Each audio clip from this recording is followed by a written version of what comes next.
O desinteresse na leitura desses textos que são apresentados nas séries finais, e aí não só em língua portuguesa, mas em todas as outras matérias que necessitam, né, de um pouco mais de leitura, uma leitura aprofundada, uma interpretação de texto mais ativa, por exemplo, história e geografia, residem, claro, nesse primeiro movimento que houve lá atrás de um desinteresse total na leitura que não foi desenvolvido, mas principalmente sabendo que os textos que são apresentados em língua portuguesa, muitas vezes nos materiais didáticos que nós temos por aí no Brasil, eles não são adequados ao interesse daquela criança, ao interesse daquele adolescente. Os textos são sempre os mesmos autores que são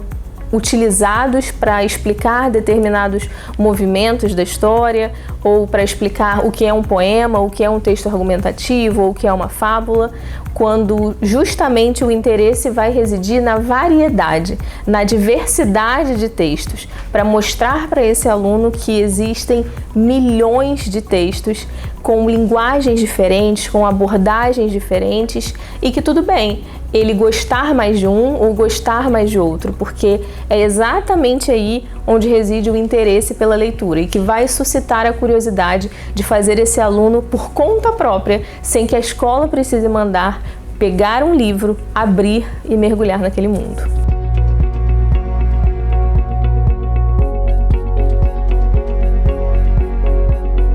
Nas séries finais, os textos são muito densos, são muito longos, são muito complexos, demandam não só compreensão, mas também interpretação.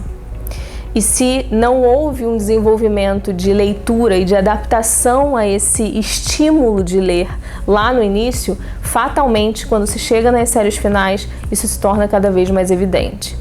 Então, eu acredito que talvez uma fórmula para desengasgar essas séries finais, especialmente em língua portuguesa, seja justamente em novos textos, em novos olhares, em novos horizontes que a gente pode aplicar para esses alunos, para que finalmente a gente consiga instigar a curiosidade, instigar o interesse genuíno, para que eles possam finalmente aprender e gostar de ler.